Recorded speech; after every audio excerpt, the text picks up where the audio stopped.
Welcome to Speaking Prowess, the show that supercharges your communication and fuels unstoppable success. Sifu Rafael, visionary founder and world-renowned master instructor, elevates leaders into unforgettable communicators who command the room and inspire action. Alongside him is Scott Schilling, the authentic connector, a business growth expert with 40 years of experience, empowering audiences to rise higher, succeed faster, and thrive with purpose.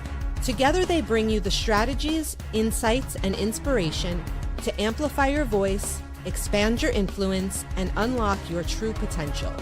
This is Speaking Prowess. Your journey to communication mastery starts now.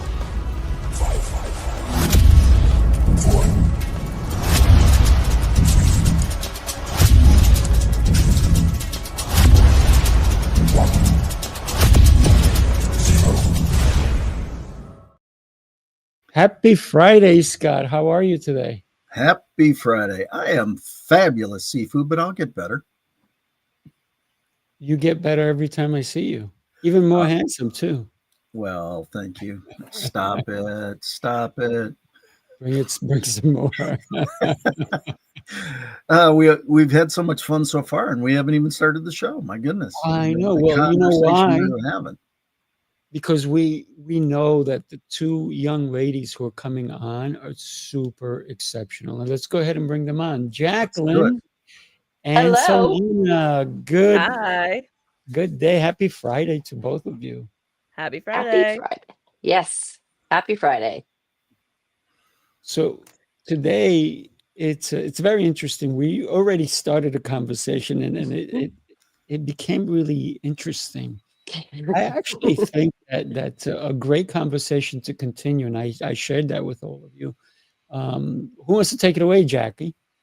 Oh, you just got voluntold. I got voluntold. Okay, so I'll give you the backstory of where we were sharing beforehand. So if anybody has a young student who is in the college preparatory age of applying to colleges, as a parent, you know, communication is so paramount in the process of the application process and writing essays. And we had hired a coach to help with the essays. And the whole point originally was actually to take myself and my husband out of it, because you know how that frustration dynamic can go when you're working with your child or son or teenager or young adult. And you know, in the process right now, you know, we have essays that have to be in like now, and we're behind. And I'm getting messages back from the coach saying, you know, with edits and on the essays, and I'm looking at them and I am so frustrated. And I can understand my son's frustration because the edits are not being communicated properly. I mean, we are getting edits that say things like, expand on your interests. Okay, can you give me a little bit more on that? Or, you know, change the flow of the essay. Change the flow. How? What do you mean? I'm not understanding where you want the flow to go. And you have and as the coach is communicating, there's got to be something in their brain that's like saying, okay, we want the flow to start with this point and go to this point and go to this point. And it's not coming out that way. And, you know, I'm pulling my hair out. My son's pulling his hair out. And it all comes down to that quintessential communication. And I went back to the coach and I said, be direct, be specific. Like if you want the flow to change, say how do you want it to change? You know, don't just give it wishy-washy. You need to be really specific. You know, start here, move the paragraph here. Not so glossy. We need specifics, and we need to be able to communicate. You know, if we need to change something, how does it happen? And anyway, and it is mind-boggling to me. And then, okay, so now I'm going to throw something out there, like, and you can't use, by the way, in school applications, you cannot use AI. But I did put AI, I did actually take my son's essays and put it through Claude and actually say, okay, Claude, what does he need to do to make this better? Because I'm not getting it from the coach. Yeah. Well, I think that's you raise a tremendous point here, and it's one that, quite frankly, in communications podcasts or events like this is rarely talked about. And people send their communication from the sender's point of view, and it actually needs to be sent from the receiver's point of view. Yes, well said. We tend to I suggest to all my clients that they start speaking at a 5th grade level. It's not because people can't understand anything past that. They can. But if they want it to be more technical, they will ask you to go more technical. If you're too technical early, and they don't receive it, it goes over their head. Yeah. They shut down. They will never tell you that happened, because ultimately it will embarrass them. They will think it's their fault for not receiving it properly, when in fact it's actually the presenter's challenge for not presenting it in a way that it can be received. Scott, you kind of hit the nail on the head with that, because that is actually what we've been going through, where my son's thinking he's done or completed or almost finished, and yet not. Yeah, well, that's, if that coach has a specific format, then they should say, you talk about this type of an experience, example, right, that goes into this type of experience, example, which then leads to this example, right? So that that we take it. And we were talking because there is an age discrepancy in the 4 of us. Some of us more mature folks, that's code word for older. We learn differently and speak differently, but it's because it's the way we learned. And unfortunately, the systems have changed that not all are taught the exact same. I found this by having children, and that were of a different generation. And so that's why I think this show becomes very important, because building strength and success through communication, people are like, oh, it can't be that big a deal. It's every bit. We're communicating every minute of every day. Mm-hmm. I have to say that I love the fact that this has become a show to help coaches coach. Mm-hmm. Because what you did, Jaclyn, is you were coaching the coach how to coach. Yeah. And one of the things is you were trying to avoid that, but you had to step in. And so any coaches who are listening, this is an important show for you to understand that clarity is one of the most important aspects of communication. Mm-hmm. Without that, it's just mumble jumble. And if we don't know the beginning, we don't know the middle, we don't know the end, how are we going to get there? Right? We need navigational systems to travel and get there safely, hopefully. Solana, you and I said earlier that you're very mature, and it's not because you're old, it's because you understand concepts and ideas so well. But you also help people communicate in a different level. Would you mind sharing a little bit about that? Sure. I was thinking I can go so many directions with this. So I'll start with schools. So I'm a New York City vendor, which means that I am able to work in any school in New York City underneath the DOE. And so we teach, me and my business partner, we teach Podcast Club. But really what we're teaching is public speaking. We work with 3rd to 12th grade, right? So we are teaching kids to be able to really storytell, to tell about what's going on in their lives, giving them a safe space. But also what I've noticed is a lot of students, they really don't know how to express themselves. There is one episode we had, a podcast, a school in the Bronx, it's a rougher school. And I could tell that the energy in the room was just low. Everyone was kind of like not really talking much. It was a high school. And I could tell like, it was just like heavy. And so I shared a story about myself. Personally, for me, I've dealt with some loss in the past few years. I've lost my sister and my father in the last 5 years. And once I kind of went through that, all of a sudden the students started sharing because one student lost her sister in the classroom, and her sister was a senior. So there were seniors in the classroom too. So they were dealing with the loss of, she's dealing with the loss of her sister. The students were dealing with the loss of their friend. And that was why the energy was so off that day. And then all of a sudden they started sharing about what they loved about her, what they missed about her. And I could tell it was a very needed time to speak because they were holding in all these emotions and feelings, and no one gave them a place to talk about it at all. They were just kind of forced to be like, I don't know, I'll go home and cry about it. Let me get over it. Let me act like I'm fine because I don't want to cry in front of her sister who's here, right? But we just told them, like, it's okay to express yourself and say out loud that you are sad too. You don't have to say that, oh, because it's not my sibling, I shouldn't be feeling as sad, right? So we give them a place to really open up and express themselves, and kids don't really get to do that.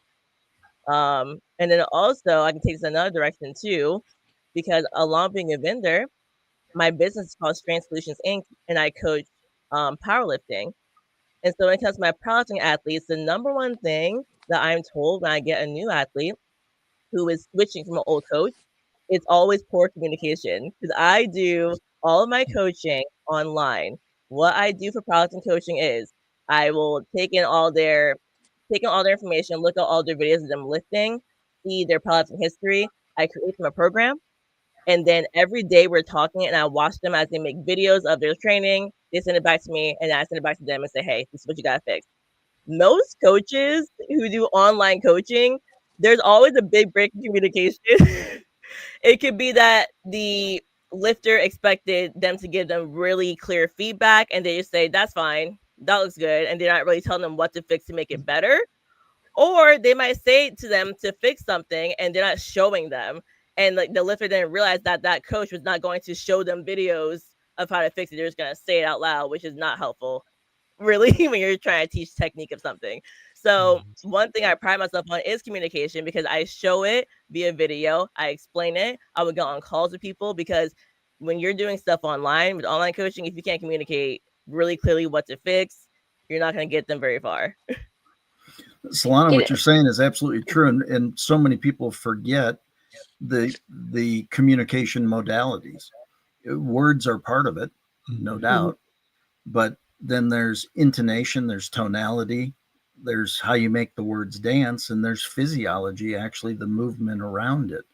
And we tend to we also forget that visual is part of it. That's why podcasts and video podcasts are so valuable, because you get to see different things. You know, I mean, you get to see expressions, you get to, along with the words and everything. But I agree with you. That's the I had somebody say to me one time, you know, this is the 8th time I've heard a message on this topic, and the first time I've understood it. Because everybody tried to, you know, I'm the authority, let me use some really big words, let me tell you how wonderful I am, right? They're using acronyms and they're using stuff, and everybody's going, I got no clue what you're saying, right?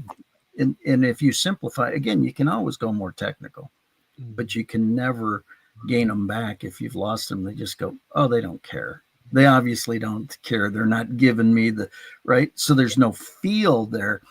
What I wrote down when you were talking is you make people feel seen and heard. Yep. And when you can translate that, now you've really accomplished something. Congratulations. That's cool. I appreciate that. You know, and the other thing that I kept thinking that as you were talking too is giving that feedback with a video, and you know, showing them like, okay, this is what you're doing. Here might be something that you can do to fix that, or a twist, or something to help with the lifting, or even when you're talking and helping people on the podcast to help them open up. You're giving people examples, and that is something that I feel like so many times, you know, we forget to reference back an example, because people, you know, need to hear something that says, okay, you know, oh, let me explain to you how somebody else may have done this, or here's an example of. And people, you know, it's part of that storytelling, because people understand stories, And so by giving that example, you're giving a little bit of a story, or you're sharing the story of how to maybe have a lift a little differently, because, if you bend your knees, it's going to kind of hurt your back as much. And then maybe there's a story that goes with it. If you forget to do that part, you might be more injured. And I can give you, like, so-and-so did, used to go like this, and then they switched to this, right? And it's all part of that, which then makes more of a deeper reference, which also helps stay in the brain and memory better as well. Absolutely. I love everything that we're talking about. What really caught my attention is when you allowed, Selena, kids to share. Because it was probably very tough for them to even open up. But because what Jaclyn just said is that you shared, you gave them an example. How do I share my feelings? Why should I share my feelings? You gave them an out to say, hey, you know what? I'm in a safe space. If this young lady, and of course, they're not thinking you as an old lady because they're high school kids, they're thinking this woman, right? But they're thinking if she can open up to us, and she's this person, celebrity kind of person that we're looking at, and she can do that, it gives me a door, an opening, a window that I can go through. And so many people don't understand that communication. It's just a little thing sometimes that we have to get involved with, that we have to do for someone else. Like you, I'm very much in the physical space when I teach certain things, right? So a lot of times it's either look at the example, it's either me doing the example, or I have somebody who is doing it correctly doing the example. And then sometimes I will have everybody in the room demonstrate it, because in our head, we're doing it correctly. It's perfect. I am awesome. And then all of a sudden, you're watching somebody else, and then they're watching somebody, and they're watching and watching. All of a sudden, it's my turn, and I do it, and I'm not doing it like them, but I think I'm doing it perfectly. And then we get critiqued by even the other people in the room. So for me, it's allowing other people not to say that I'm the only authority, because we all have eyes. We all should be able to see what's going on. And so many times we're blinded by our own vision, because we think this is why you're so important to tell them, send me the video, because I'm not just going to look at the video and go, good job, because that tells them nothing, right? Somebody wants to go, where did I do a good job? Where could I have improved? What position should I shift in? All these tiny little details, and details to me are huge. Without the little details, we don't have the bigger picture, right? Every pixel on a picture is critical. Take 10 pixels out, something's missing, right? And it could be a picture of 1,000 pixels, but take some out, that picture's changing. Sifu, something that you just said, I just want to share, because I think it's also really important that you just said is when you're teaching people and you're having other people critique, so to speak, what people are doing. That is such an amazing lesson for communication, to help people actually understand that they actually can speak up and say, hey, here's a, I think you're not doing it correctly, or you might want to do it like this. I think that so many people have been, and I'd love to have your guys' opinion on this. I think so many people have either been given the fear of speaking out and raising their hand, or not being called on, or so there's that fear of actually sharing what you know, or giving your opinion, because you've been shot down, or it's not been an opportunity or a space. And Selena, your podcast gives people that in teaching that, it gives people that space. Yeah, I'm going to jump in. Oh, Go ahead. If you don't mind, I'm just going to jump in and then give you the stage, Selena. One of the things that I have when I'm teaching Kung Fu, I have them judge each other. And sometimes they won't say much. And I'm like, then I stop them all and I go, come on over here. Let me ask you a question. What's a jury made of? 12 jurors. I'm like, okay. Who are they really? They're people in the community. You're judged by your peers. So before, and I don't want you to be judged by a jury. This is it here. We're safe space. Right. So let's be open. The truth is what we want in a jury, right? They want to be able to present the facts and then come back with a conclusion as to the truth based on the facts. Right now, here's the facts. You moved your body this way, you moved this way. These are the facts that everybody can see, and everybody's going to pick something else out. And I think that's where they now start to understand that I'm not criticizing you. I'm helping you. And now their voice becomes better. And now they're able to say, I think you didn't do this, you didn't do that, but you did this correctly. And that's really, really impactful. Selena, stage is yours. Yeah, I was going to say, like, one thing that people say all the time, people don't really care what you say until you know how much they care. And when it comes to working with students, the first day of Podcast Club, we barely do any podcasting. I share about who I am and some of my story, ups and downs and everything, because one thing I've learned is students really don't care at all until they can relate to you. And I can see, even as we continue on with Podcast Club, when we'll have episodes where we talk about teachers, or even every single Podcast Club, I try to have them interview at least one person from the school, within the school. And sometimes they'll struggle to pick somebody because they're like, I don't want to talk to these people. And I'm like, it's because they can't relate to their teachers. I don't think teachers ever take the time to talk about anything besides just the curriculum, maybe, or they're very just like, I'm going to discipline you. But if you can come off as a person first to a student, they will actually be open to listening to you. And when I think back to myself as a kid, I only liked like 2 teachers throughout all of like lower school, middle school, high school. But they were the ones that would just talk to me about stuff that wasn't just schoolwork. Like they would just talk to me like I was a person.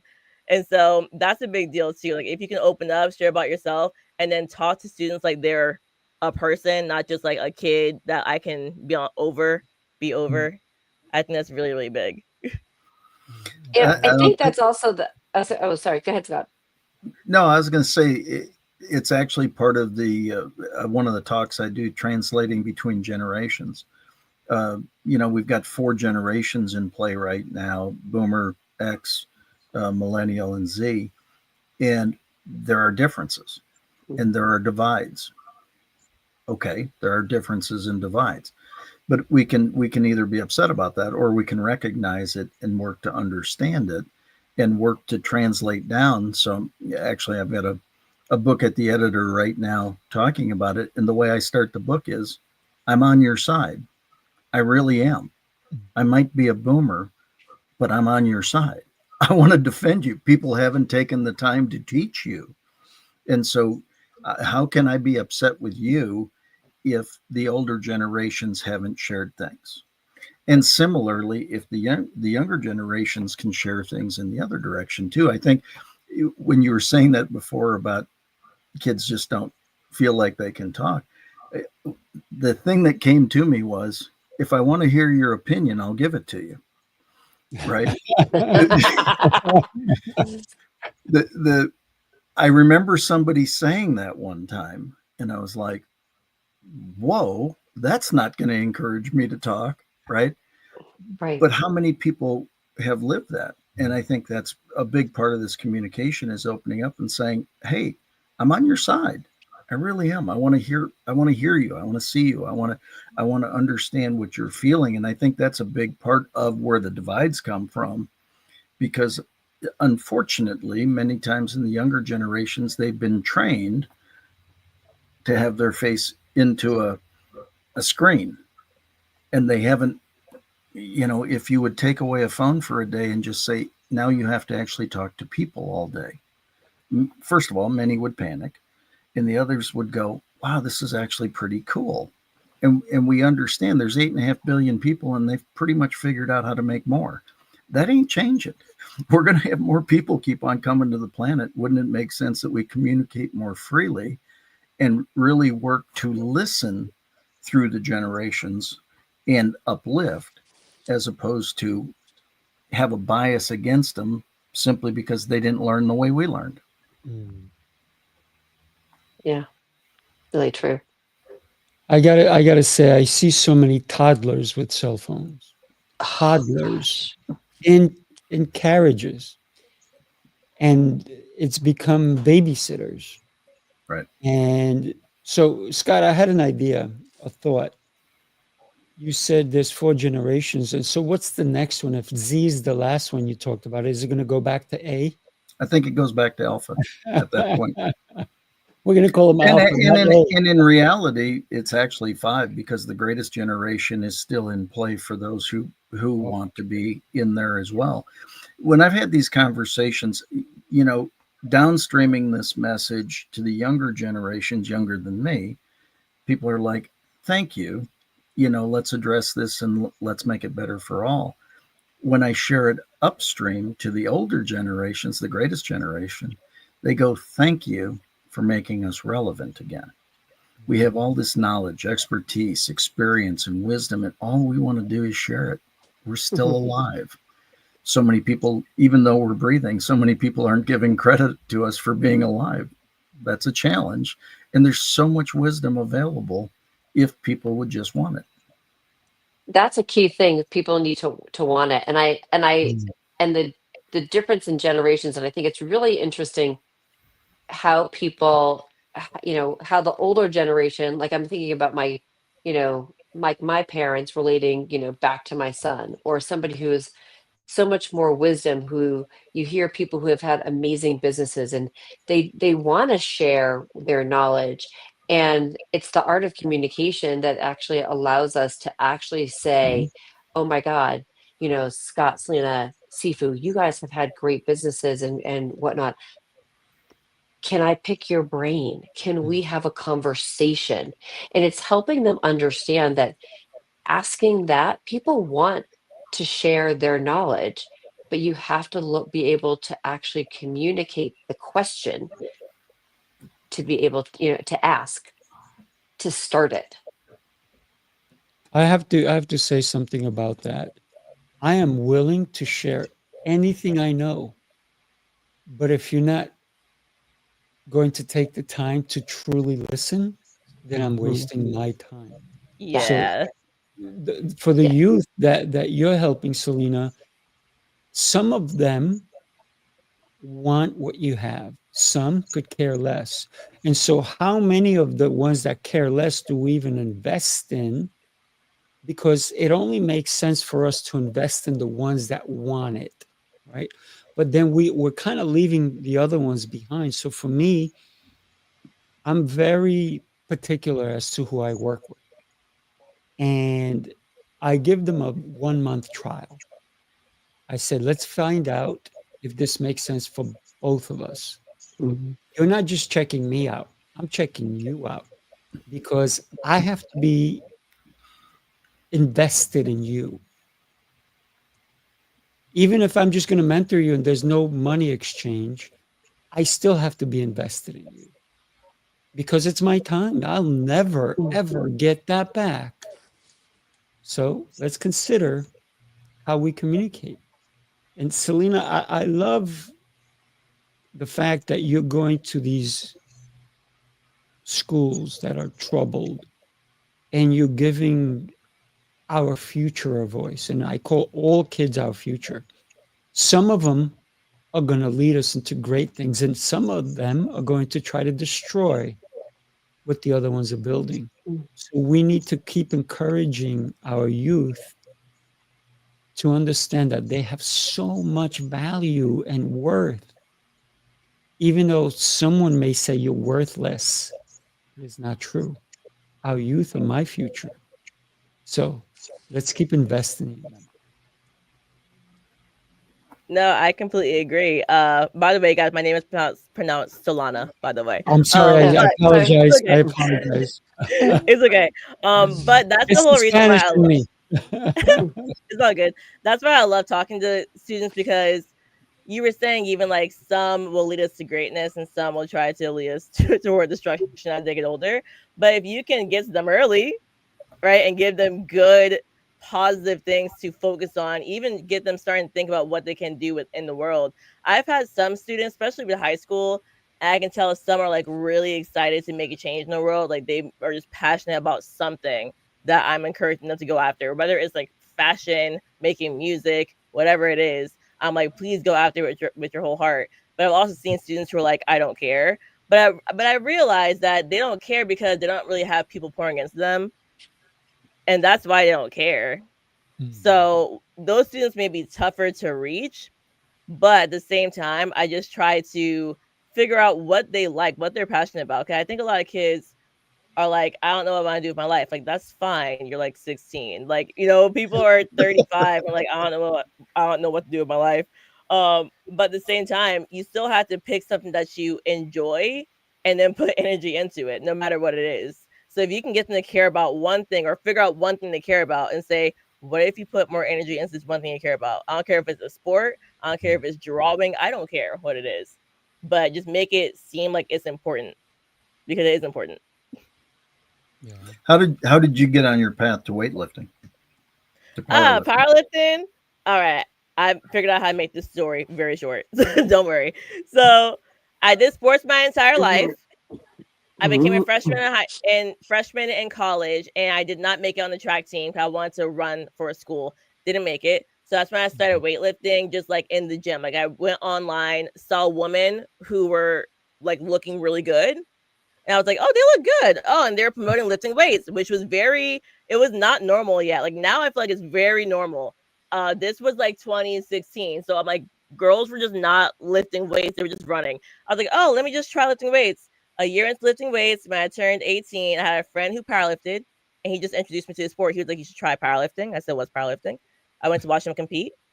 I saw women competing at the same event, and the atmosphere was so invigorating. Everyone was cheering for each other. Everyone was clapping for each other. Like the girls looked so strong, but they looked good. And I was like, this looks fun. I can envision myself doing it because now I'm seeing it. So as soon as I saw a woman doing it, I got a personal trainer like 3 weeks later. I paid him with sneakers because I worked at a shoe store where I got sneakers for a super discounted rate. And he was like, just buy me a pair of shoes every month and I'll train you. Because I was so broke. And then he said yes to that. I started powerlifting. That was me at 18. Did my first meet 3 months later. I broke a bunch of state records. I didn't even know what a state record was. Did another meet, made it into nationals. Didn't know what nationals was. So I was like getting good really quickly. Went to nationals. I got second place, but I was a junior. First place aged out. So I was invited to compete for Team USA at the World Championship because I was next in line to do it. I didn't know what that was either.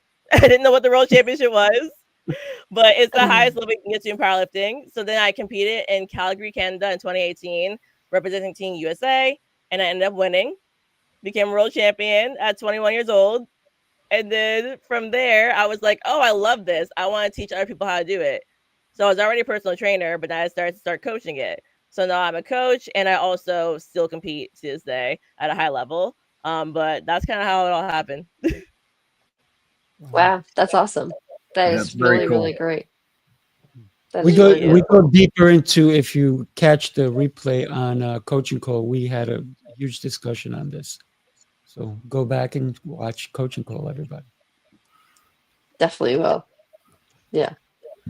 But I love how it started with, somebody, there's like a curiosity and a question. No, come check this out. Come see this, and it opened your eyes to something that you didn't know. And I think that's something that also, again, it goes back to what are those best ways that we can help open the eyes of other, of people into new and different things. And it starts with those questions, and it starts with the interest, but again, it goes back down to communication and how we actually communicate with each other for you to actually get to that point where you could, talk to somebody like, this is what I'm doing, and oh, check this out. There's a path, and the communication is at the crux of it. Yeah. Agreed, right? Communication is everything. You know what, Jaclyn, Yeah. you mentioned with your son, right? He's going to college. Mm-hmm. So Yeah. I was just thinking about the communication with him and the person supposed to be helping him edit the essays. And I'm in the middle of writing a book, and it's called Why Women Should Powerlift. And the first time I got an editor for it was a few months ago, and it was a train wreck because this person, she was recommended. So I talked to her. I thought it'd be great. I gave her my rough draft, and then she didn't talk to me for like 2 weeks. And I was like, wait, like, I thought you were gonna like do some edits, show me. I tell you if I like it. So I'm hitting her up. She didn't respond. And then like maybe 3 weeks actually later, she finally gets back to me. We get on the call and she's talking about the edits that she made and how she essentially my book was more work than she thought, which is fine because it was a rough draft. She sends it back to me. She did half of it, and I hated the entire thing because I'm like, it was 100 pages of someone talking in a way that I would never speak. Just like it was not my voice at all. I felt like she was like probably in her late 50s or early 60s, and I felt like a 60-year-old woman wrote the book. Like that's how I felt. I'm like, yeah, you clearly a 60-year-old woman wrote the book. Like that's what it looks like. So then I had to get another editor.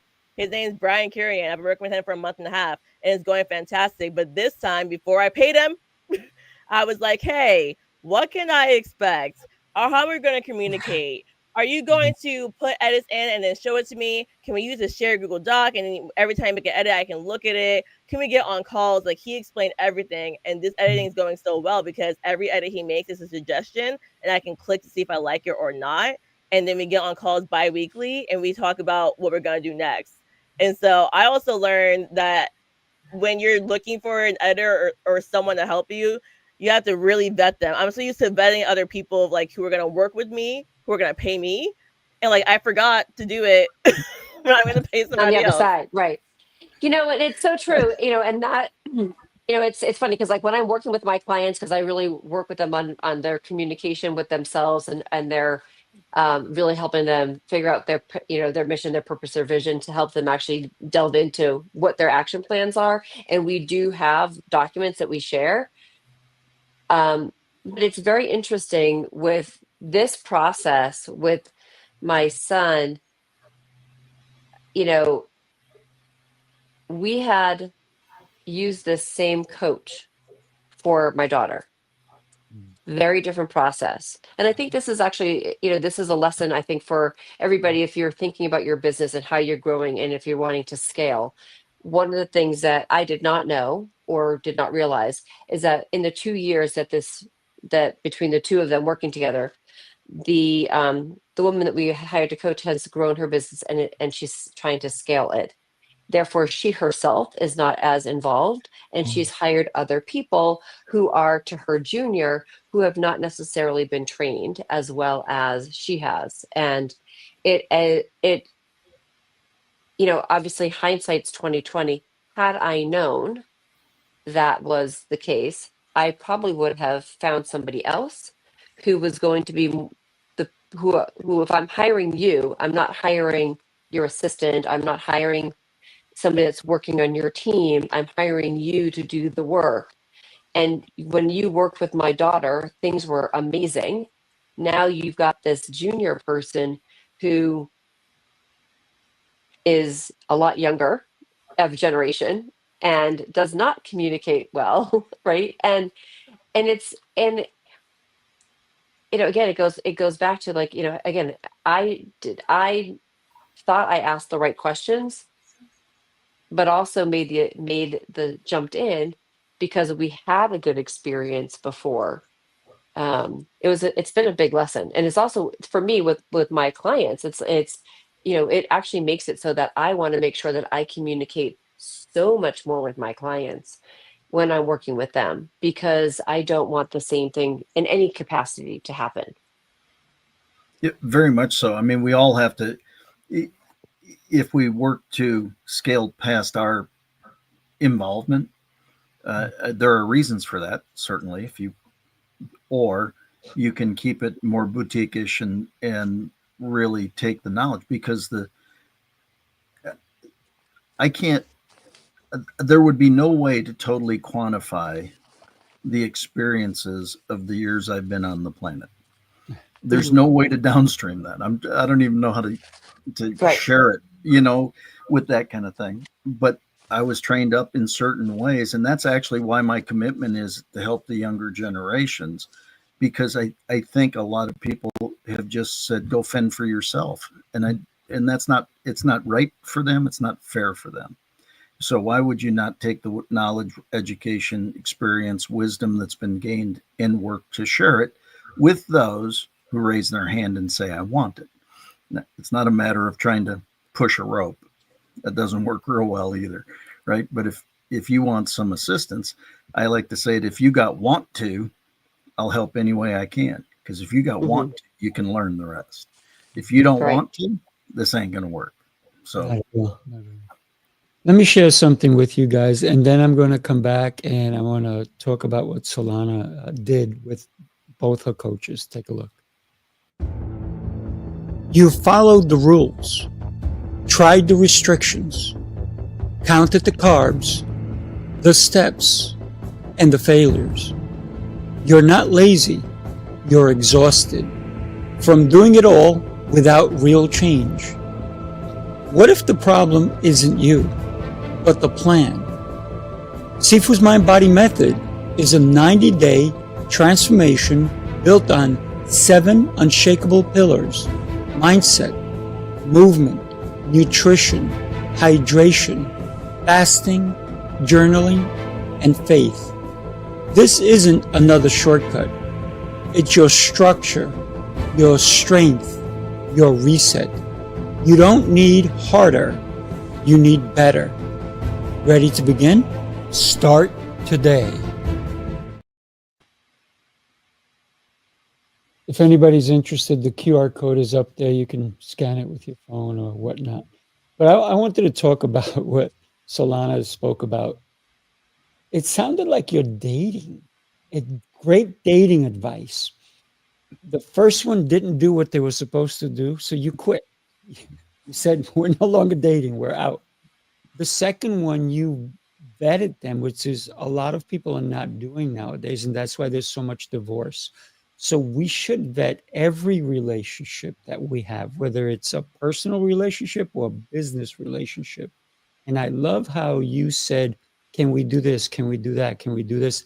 And they followed. And that's the only reason you said, okay, here's my investment, right? And a lot of people don't do that. And I love the fact that you shared what you expected, never got. You were a little bit surprised, but you learned from it. And then the next one, you made sure it was exactly what you want. And you probably got more than you expected. Tell us about that. I am getting more than I expected. I really am. Brian's been amazing. Because since he's telling me exactly what he believes we should change, I can respond and be like, I actually want him communicate it this way, or no, I don't want to put that in the book. Like, it's just very clear. So I'm not getting 50 pages of, oh, this is not what I expected you to add to my book. I don't like that, right? We just talk about it as it's going. So it's way, way better. And then as you're mentioning that it's like dating, I think of everything in business like dating. So I can't believe that I didn't vet that first person. Yes. However, I realized that they were a referral from someone who I thought I could trust, and I just went with it, which is also like dating. Someone might be like, oh, like this person would be a great fit for you. So you like kind of bypass stuff. You're like, oh, my friend knows me so well. No. No. I should have done a full vet. And so same with dating, right? Like, I don't care who you are. If you're a referral, even better. But I still need to ask the same questions as if I met you and never met you before, because you don't know what you're going to get.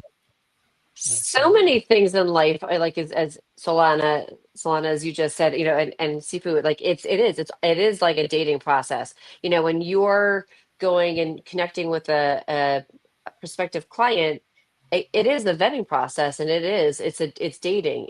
And you don't throw up on somebody on the first date, right? Like all the stuff, like you have to well, and if you do, I'm sorry if you actually do, but you have to, you don't want to lay everything out, but you do want to have some parameters and things as to figure out if you want to move to that that second date.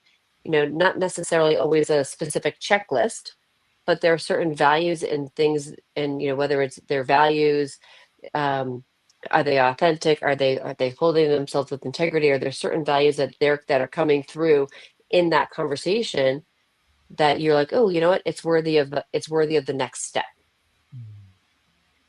Sometimes in dating, some people forget to ask the question, depends on the age, are you interested in having children?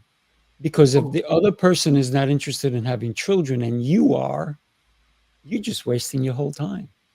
So there should be no reason for a second date or third or fourth. But some people don't find out till the night before they're getting married. Hello. A little late. Oops. Yes. Yeah. Well, Wow. I'm thankful Great we're living in a conversation. Go time. ahead. Go ahead. I was gonna say, I'm thankful we're living in a time where people are putting out so much content about stuff like this, such as like what to ask when you're dating. You Yes. can go on ChatGPT and type in what I should ask to vet somebody when I'm dating them. So I feel like, seriously, I feel like now we're in a time where like we're running out of excuses to not ask the right questions because it's in your face. So I'm thankful for that because now I know what to ask, and it's more common and less taboo to talk about these topics like how to vet somebody or anything like that. I know we were going to get into a little bit, and I will just touch upon it. Then we're going to have to end the show about texting and calling. Ooh. Yeah. I know we were chatting. I'm gonna let Scott get into it first, and then we're gonna go to Jaclyn, and then Solana, and then I'll put my 2 cents in because, as Scott always knows, I always have 2 cents with me, so I will throw those in there as well. Oh my gosh. That's funny. Well, that's why I love the ability to do a podcast, especially a video podcast, because we can demonstrate. For those who don't know, this is a phone, and and you can actually dial it, and somebody comes up on the other end, and you can have a conversation. You mean circle? Yeah, I still got one on the wall with a cord. What are you talking about? No, the point is we don't realize how important human communication is in actually talking to people. And the reason people go, well, again, communication is words, tonality, physiology. It's all 3 parts, but the words are the smallest part. And so that's why with texting, that's why emojis came out. I hate you, smiley face, right? The words were I hate you, but all of a sudden there's a smiley face emoji that takes over the tonality and everything else behind it. And that's why things have gotten so confused because we're using cryptic. That's too little, too often. We're using too few words to communicate, to really share our positions. It's not that hard to talk to people. People go, how do you meet so many people? I say, hey, how you doing? It's a very complex question. What's new and exciting? It's not that hard. It's try to bring some joy to somebody's day. In fact, I was just part of a smile-a-thon today. There's a bunch of speakers from around the world doing 10 minutes on the importance of smiling. Because, here's the cool part. When you smile at somebody and they look at you and they see it, well, a couple of cool things happen. It helps you and it helps them. But they also, what the hell's going on with him? Why is he smiling? So it makes them curious. And curiosity is an art that we've lost. Unfortunately, the good news is we can regain it. Oh, God, it's so true. It's so true. The whole art, the phone, obviously, as you just said, it's something that you can pick up the phone and actually, hear somebody's voice. But, one thing that I observed, and it's been a constant observance, but as I was traveling this past weekend and I was on an airplane, I like to talk. I mean, I like to say hello to the other people that I'm on a plane with. And my first flight into I was flying from St. Louis to Dallas, and the person sitting next to me, immediately put in the earbuds, whatever, no conversation. And it's, for me, I find it very off-putting. Right. Thanks, Sifu. Right. The do And not then disturb sign of right, the modern age. right. Yeah, it's do not disturb, whatever, and I'm not connecting. And then I get into the lounge. I get into, I'm up, but I'm in Dallas at the, you know, at the lounge getting my, dealing with my 3 hours. And again, I'm looking at everybody and their earbuds in, their faces are down, nobody's looking up, not making eye contact. Except I'm sitting there with I've got my computer open, my earbuds are not in, and I'm looking around, and there's some guy that's like walking around, and I'm like, I'm looking at him, I go, do you need to sit? Like, you need to sit down? He goes like, yeah. I go, look, here, sit with me. I don't care. And for a brief minute, we had a conversation. He was running off to catch another flight to go back to Asheville. He was the only person I spoke to for 7 hours. I mean, like random, like whatever, but the only conversation. Next flight, again, earbuds in, fully closed down. And I think, when we're talking about communication and texting, I'd like to go back to the time when people didn't have the earbuds, in their ears and their phones on the plane. Yes, I know you can always say to somebody, hey, you know what, use your words saying, I need to use this time to catch up on my sleep, or I'm going to read my book. But meet the person sitting next to you. It's that art of communication.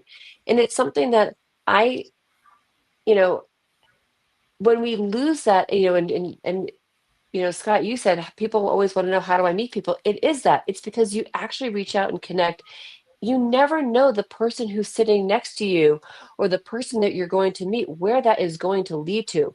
If you can be curious about other people, it's amazing what doors open up. I'm at a networking event and I'm talking to somebody, and the next thing I know, we're having a conversation because I'm asking questions, not to share about me, but for me to learn about them, and thinking about what questions can I ask to make that person feel heard, feel good, feel better. It's the 5 question or the 5 finger rule, right? Can you ask somebody 5 questions about themselves before you ever say anything about you?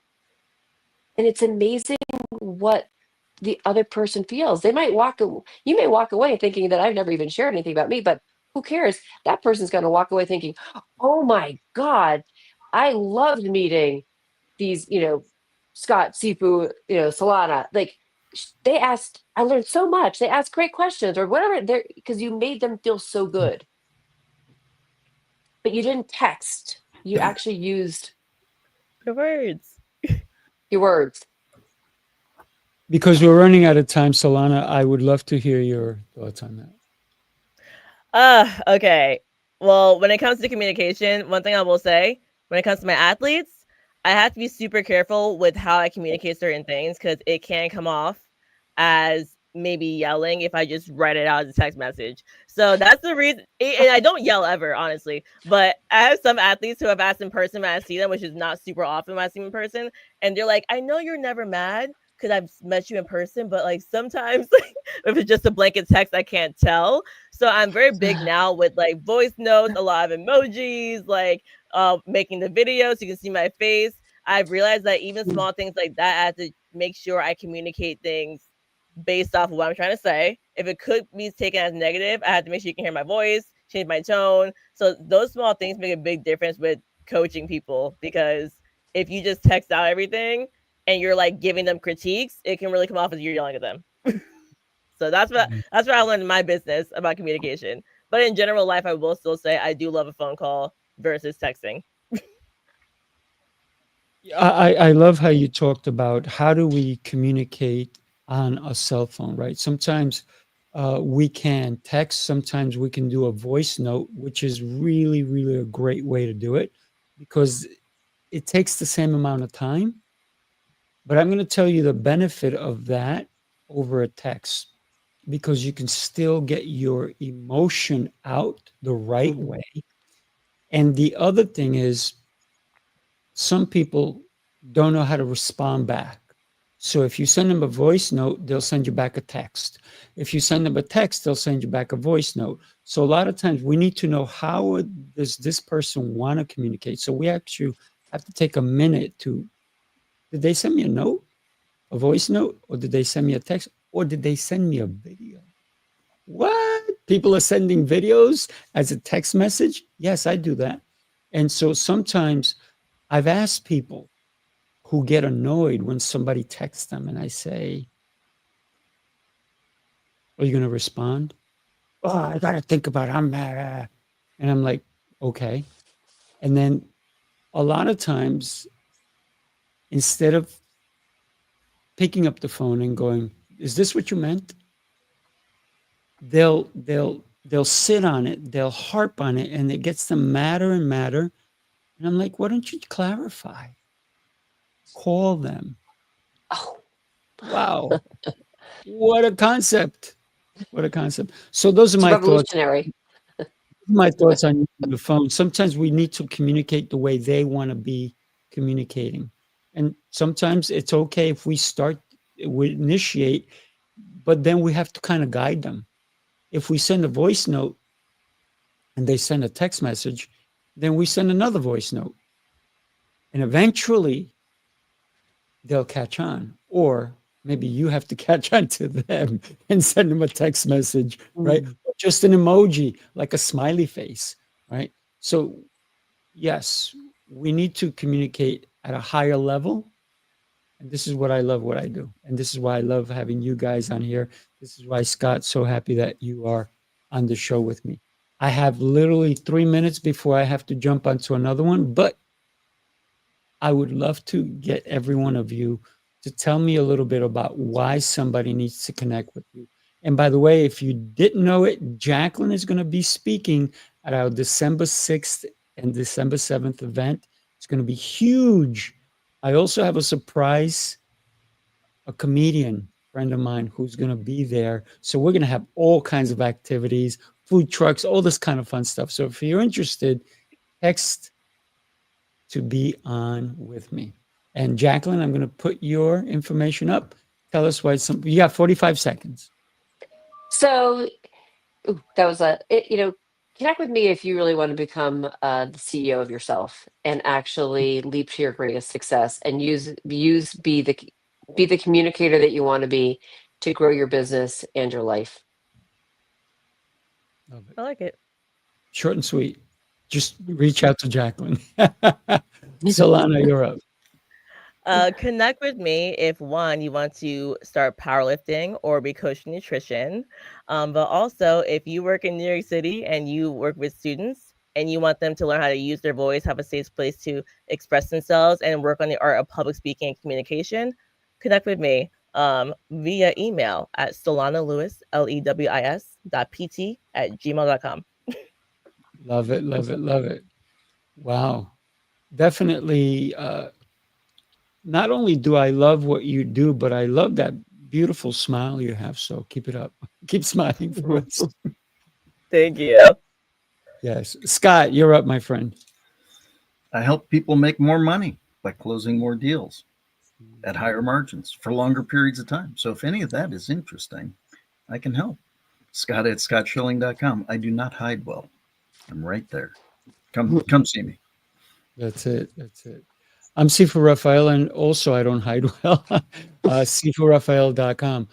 For me, my passion is to help people reset, restore, and rise, whether that's through their health, their communication, or the way they just show up in leadership. Also, for me, it's not about adding more to your plate because you may already have a lot on your plate. It's about giving you the clarity and a proven system that fuels your purpose without burning out. So I'm here to serve in any way I can to help you unlock discipline, energy, and the mindset that already lives inside of you so you can show up stronger for yourself, your family, and your mission. So connect with all of us. We'd love to hear from you. Do me a favor, share this show with everyone. Somebody who maybe couldn't listen to it today. That's okay. We can have the replay for you. So everybody, thank you. God bless you. Thank you for being here. Solana, Jaclyn, and Scott. Amazing. Thank you. Thank you. See y'all again soon. Yes. Thank you. Take care, everybody. Bye-bye.